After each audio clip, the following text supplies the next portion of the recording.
පුකන්ත ඔයා මොනවයි කල්පනා කරන්නේ? මේ පුකන්ත සර්පය කොහොමද බං බඩගන්නේ? දැන් බල්ලෙක් වගේ නම් කකුල් වලින් ඇවිදගෙන යනවා. මාළුවෙක් නම් පීනල යනවා. ඒත් සර්පය බඩගාගෙන යනවනේ. දැන් උන් බඩගාගෙන ඉස්සරහට යන්නේ කොහමද? ඒකත් ඇත්ත නේ බං. මං නම් හිතන්නේ ඌ ලිස්සල යන වැත්තේ. ඌගේ අර බඩයට කොරපොතු එහෙම තියෙනවනේ. මං හිතන්නේ ඌ ඒ මාර්ගයෙන් ලිස්සල යන වැති. හරි බං දැන් ඔයා හිතන්නකෝ. දැන් ඔන්න ණයෙක් පල්ලමක යනවා. ඌ දැන් ලිස්සල යනවා නම් ඌට හදිස්සියකට බේප්පාරක් එහෙම ගහගන්න බෑනේ.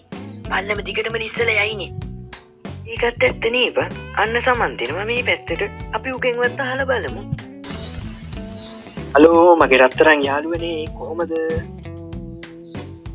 මේ සමන්ත සර්පය කොහොමද මම බඩ ගහගෙන යන්නේ? හොඳ ප්‍රශ්නයක් ඒක. සර්පය ගමන් කරන ප්‍රධාන ක්‍රම 3ක් තියෙනවා. සර්පය ගමන් කරන්නේ ඝර්ෂණ බලය උපයෝගී කරගෙන. ඔන්න පළවෙනි එක. ඔයාලා දන්නවනේ සර්පයන්ගේ බඩේ කොරපොතු තියෙනවයි කියලා. ඒව හැදිලා තියෙන්නේ ඉතා කුඩා ප්‍රමාණ වලින් චලනය වීමට හැකිවන පරිදි. ඒ නිසා එයාලට තමන් හා පොළව අතර තියෙන ඝර්ෂණ සංගුණකය වෙනස් කරගන්න පුළුවන්.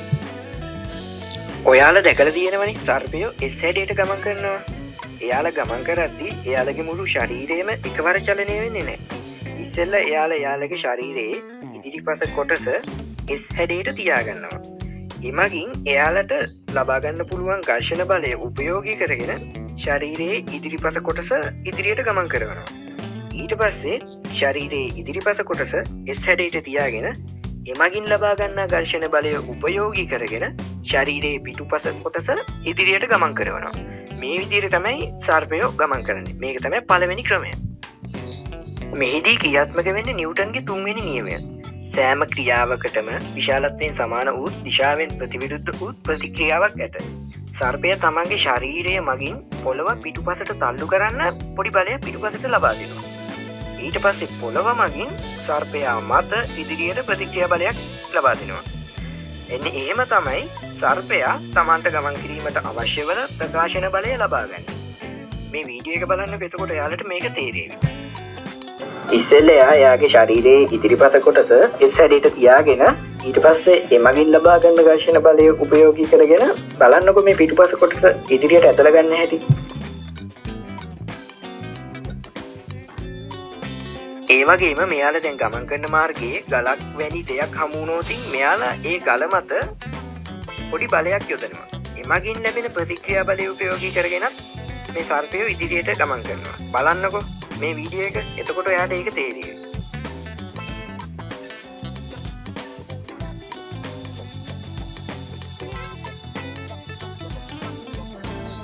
දෙවැනි ක්‍රමය තමයි මෙයාලා තරංග වගේ ගමන් කරනවා.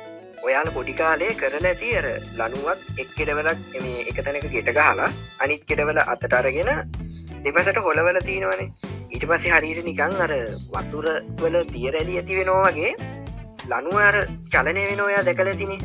අන්න ඒ විදියට සමහර සර්පයෝ චලනය වෙලා එයාලා ගමන් කරනවා. ඔයා මේ වීඩියෝ එක බලන්නකෝ. එතකොට එයාට ඒක ගැන තේරෙවි.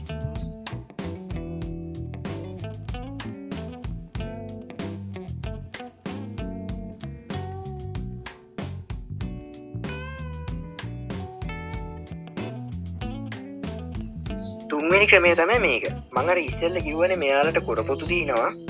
ඒව ඉතා සුළු ප්‍රමාණයකින් චලනය කරන්න පුළුවන් විදියට හැදිලා තියෙන්නේ කියලා. මේ ක්‍රමය ගොඩක්ම පාවිච්චි කරන්නේ අර පිබුරෝ ඇනකොන්ඩ වගේ විශාල සර්පයෝ. මෙයාලගේ අර කොරපොතු ඒව අර සුළු වශයෙන් වෙනස් කරලා ගමන් කරනවා. ඔයාට ඒක තේරෙවි මේ වීඩියෝ එක බැලුවාම. බලන්න මේ පිබුර යන හැටි.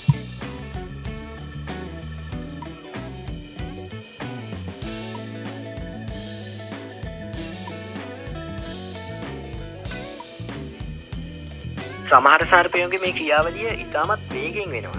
එතකොට අපිට ඒක පියවියසට පේන්නේ නැහැ. එපාර අපිට ඒක පේන්නේ හරියට නිකන් ඒ සර්පය එන ස්මූත් විදියට නිකම්ම බඩගාගෙන යනවා වගේ. මං කියන දේ ඔයාලට තේරෙන්නේ නැති කියලා මං හිතනවා. ඔයාලට තේරුන්නේ නැති දෙයක් තියෙනවා නම් වීඩියෝ එකේ මුලට ගිහිල්ලා බලන්න. ඔයාලට බොහෝ විට ඒකට තේරුම් ගන්න පුළුවන් වෙයි. අනේ තෑන්ක්ස් සමන්ත අපිට මේක කියලා දුන්නට. ඒකනේ මම මේ බලන් ඉන්න සෙට් එකට මේ කියන්නේ. අපිට සබස්ක්‍රයිබ් ලක්ෂ ගහන්න තව 99,995ක් වගේ පොඩි ගාණක් තමයි අඩු. ඒක හින්ද සබස්ක්‍රයිබ් කරගෙන යන්න අමතක කරන්න එපා. මේ වගේ ට්‍රැක පනින ප්‍රශ්න සහ උත්තර දැනගන්න ඕන්නම් ඔයා අපේ channel එක සබස්ක්‍රයිබ් කරන්න හොඳද? ඒ වගේම මේ වීඩියෝ එක ඔයාගේ යාළුවන්ටත් ෂෙයා කරන්න අමතක කරන්න එපා. අපේ මේ පුකාන්ත වගේ ප්‍රශ්න අහන ඔයාලා සෙට් එකේ යාළුවගේ නමත් යටින් කමෙන්ට් කරන් යන්න අමතක කරන්න එපා. තව අලුත් වීඩියෝ එකකින් හමු වෙමු. ජය වේවා.